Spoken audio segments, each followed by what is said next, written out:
Hello, classmates. This is our behavior change project for this semester. My name is Connor McDermott, and I conducted this project with Melissa Dutt. We selected an intervention that targets public speaking skills by reducing nervous habits through awareness training.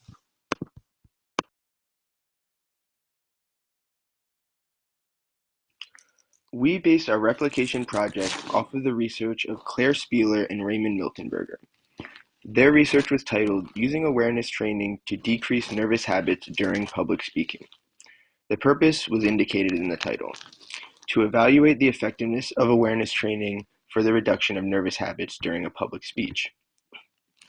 The researcher employed a multiple baseline design across participants and used 6 participants, all of whom were college students seeking to improve their public speaking.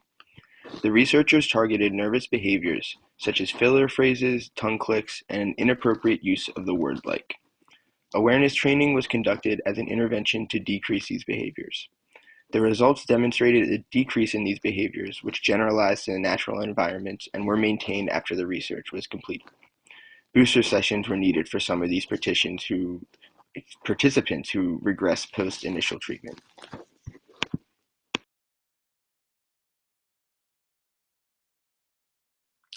Awareness training is a component of a larger treatment package called habit reversal.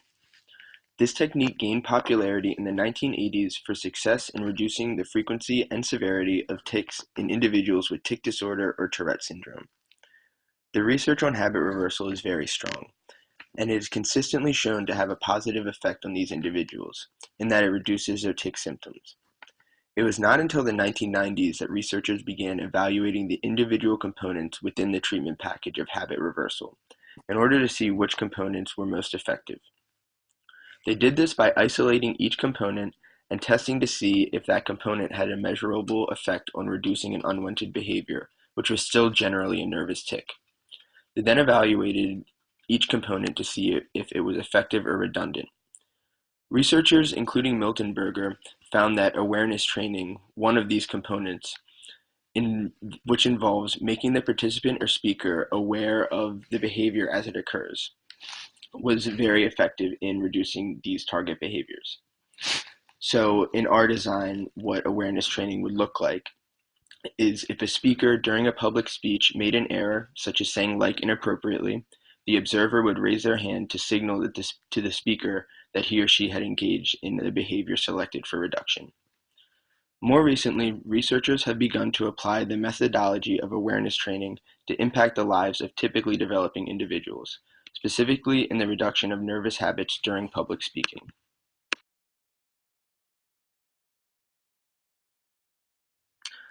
Public speaking is an important social skill that nearly every adult should have or try to develop in some way, and it's often the most effective way to disseminate one's ideas.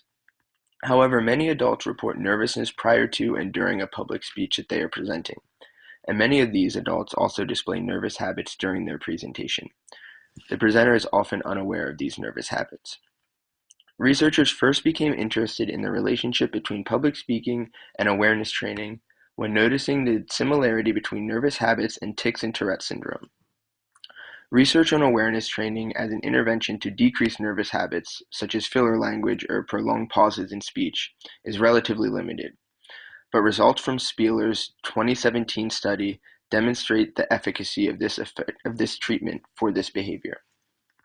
Participants rated this intervention as effective and acceptable, and they saw a decrease in filler language and improved public speaking post-treatment.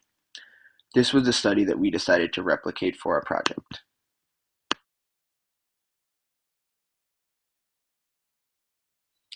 We chose this study for its promising results, potential real-world gains that our group members could enjoy from completing the intervention, and for its straightforward design. Our group members each reported an interest to improve on public speaking, specifically in decreasing filler language, such as like or the word For individuals in the field of behavior analysis, public speaking is important when giving presentations on your research and when training groups of new therapists. Because of this, we saw a chance to improve upon our own skill set while completing this project.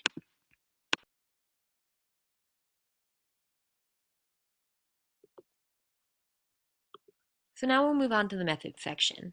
For our project, we had two participants, Connor and Melissa. Both are students attending graduate school at Ball State University and express desire to decrease nervous habits during public speaking. Connor is a 25-year-old white male from Maryland, and Melissa is a 25-year-old biracial female from Maryland. We conducted the study in an online video chat room.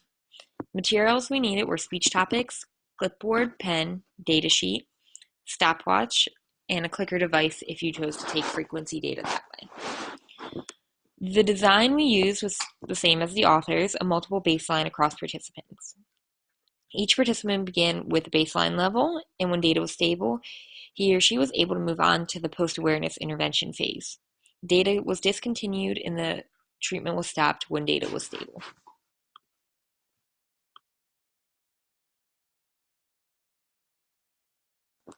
For our project, we targeted two behaviors, filled pauses and the use of the word like.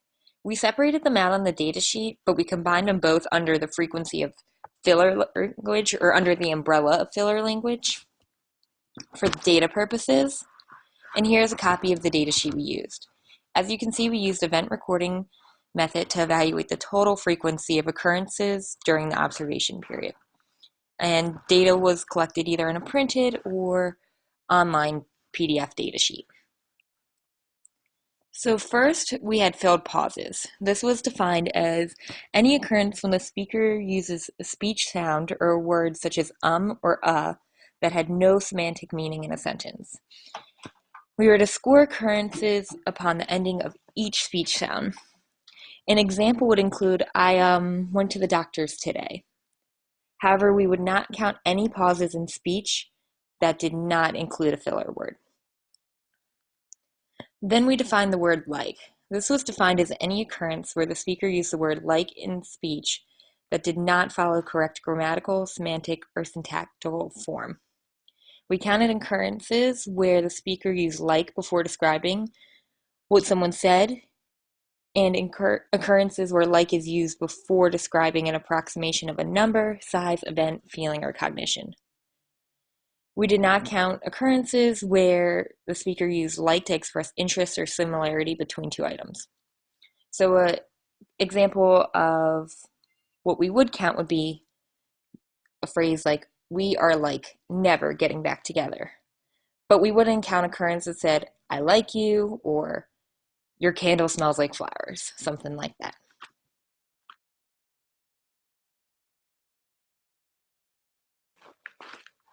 For the intervention, data was also taken on awareness training component, which essentially meant that the speaker would raise their right hand to symbol that they recognize they used a filler phrase.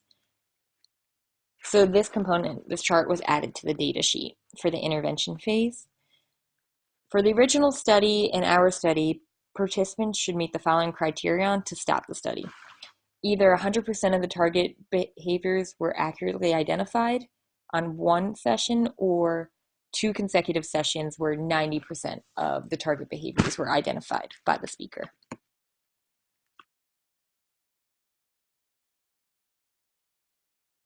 So there are quite a few steps in our intervention, so our group thought it would be helpful to have a Venn diagram to list the similarities and differences between each phase. So let's start with the similarities first. At the start of each session, the speaker will be given a choice of 2 topics that they can speak on, which were provided by the data collector. The topic did not require research, and the speaker had 10 minutes to prepare. They were allowed to keep note cards during the speech. The data collector then notifies the speaker when the 10-minute mark is up. Then the speaker would perform in front of the group a speech. They were directed to stand in front of the webcam and must speak for a minimum of 3 minutes, but no longer than 5 minutes. The data collector will begin the timer, start recording, and say the vocal direction start. The data collector will have a blank white piece of paper that they will wave in front of the camera when there's 1 minute left. And then a blank red sheet of paper will be waved when the 5-minute duration for the speech is complete. We didn't count any data after the 5-minute interval, but continued recording until the speaker was complete with their speech. If the speaker attempted to discontinue the speech before the 3-minute mark or paused for 15 seconds or more, the data collector should prompt the speaker to keep going with the verbal instruction, keep going. So that process happened in both phases, but for the baseline, the data collector could not provide any other feedback about the speech or target behavior. The data collector needed to have a natural affect and facial expression through the whole duration of the speech. After the baseline, awareness training was conducted. This included discussing and defining the target behaviors, watching a baseline video of the speaker, and practicing identifying those target behaviors alongside of the data collector. After the training session, we begin the process over. But unlike in the baseline, the data collector should provide feedback throughout the speech. The speaker should raise his hand contingent on the occurrence of any of the target behaviors. And the data collector will raise their right hand for the first 5 occurrences that they notice of the target behavior. After that, the data collector only raises their hands to prompt if the participant doesn't recognize the target behavior within 3 seconds of endorsing that target behavior. The speaker will repeat the speech process until either 100% of the target behaviors were accurately identified or until 90% were identified across 2 consecutive sessions.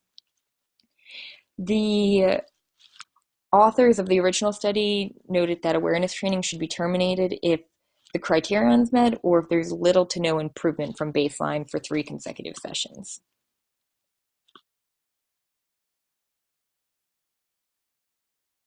Just like the authors of the original study, we used a mean count per interval method to calculate IOA. We divided the speech into 30-second intervals and marked the frequency of occurrence of the target behavior during each specified interval. The formula for this method can be observed on this slide. Due to only having 2 group members, IOA was calculated using pro-net product. We recorded the speech and went back to review and collect IOA data.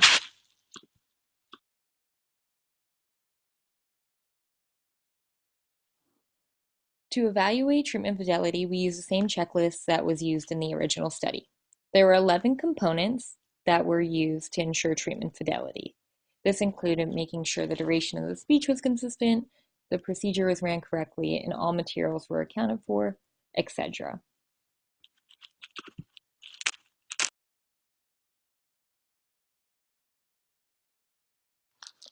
On this slide, you can see a graph of participant 1's data.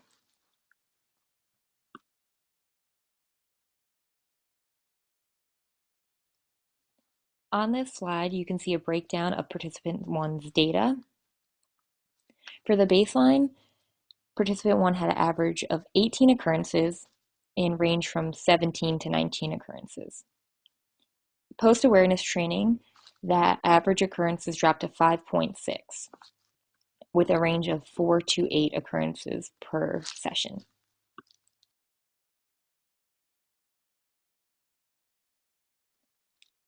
In addition to frequency data on the amount of filler language used, we also took data on the speaker recognizing that they used filler language during the intervention phase. Participant 1 actually probed out of the criteria of 100% recognition on the first trial. Post-intervention, there were 8 opportunities for her to notice that she used filler language, and she correctly identified all 8.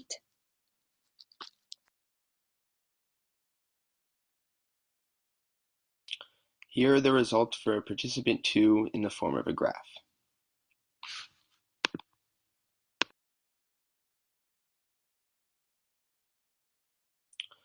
Here are participant 2's results in table format. As you can see, the baseline had a range of 19 to 25 occurrences with an average of 21.5 occurrences of filler language, whereas post-awareness training, there was a range from 5 to 8 with an average of 6 occurrences of filler language.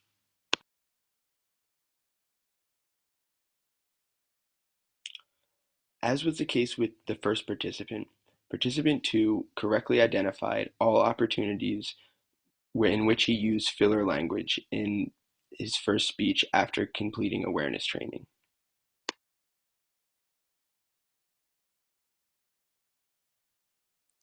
We also wanted to discuss the results of some of our other data.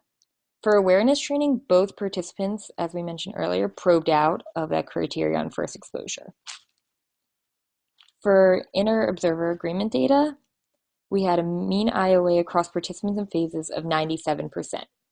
There was a range of 96 to 100% throughout the phases. IOA was taken once during baseline for each participant and once during intervention. We also looked at our treatment fidelity data.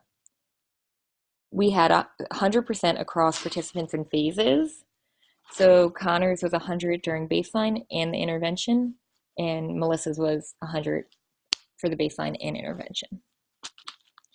So overall, we had very high treatment fidelity and IOA, which was great.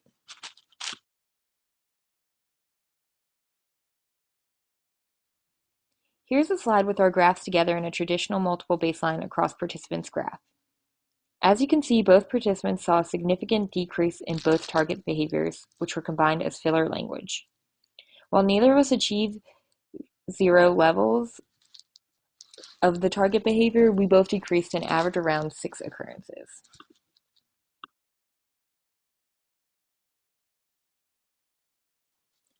So with any study, there are limitations. A major limitation to our project was that we only had 2 group members, and we were not able to involve any outside people in this project, so we actually didn't speak in front of a group.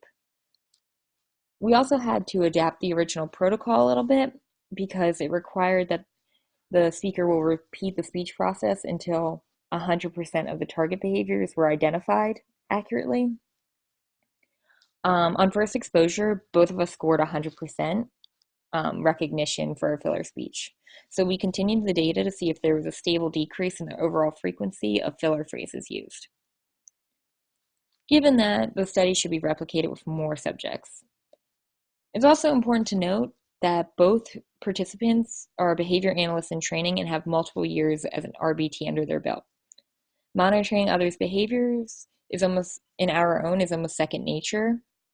And there's also added fact that we knew awareness training was on the horizon and we were familiar with the process before conducting the experiment on ourselves.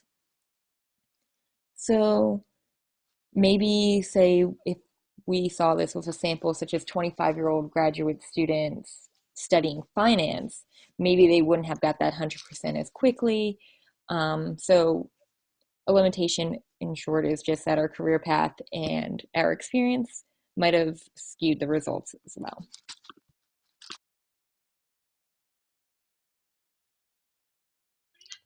Both the data and the anecdotal evidence indicate that this intervention was effective.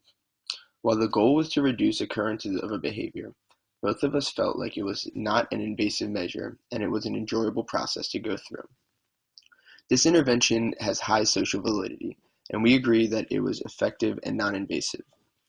Both participants reported that they would recommend this intervention to a friend that expressed a desire to improve upon his or her social speaking skills. Future research should focus on replicating these results with a higher number of participants that should ensure that public speeches in the experiment are truly public speeches, as in delivered to more than one person, and they should test this experimental design with participants from different demographics and different populations.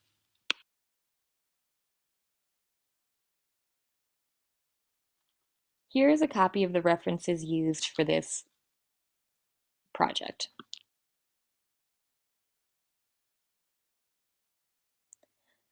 This slide details the contribution each group member had to this specific PowerPoint. Connor McDermott contributed to the literature review, graphing, PowerPoint information and development, and recording. Melissa Dutt contributed to the visual development, graphing, PowerPoint information and development, and recording. Both members expressed they contributed equally among the project.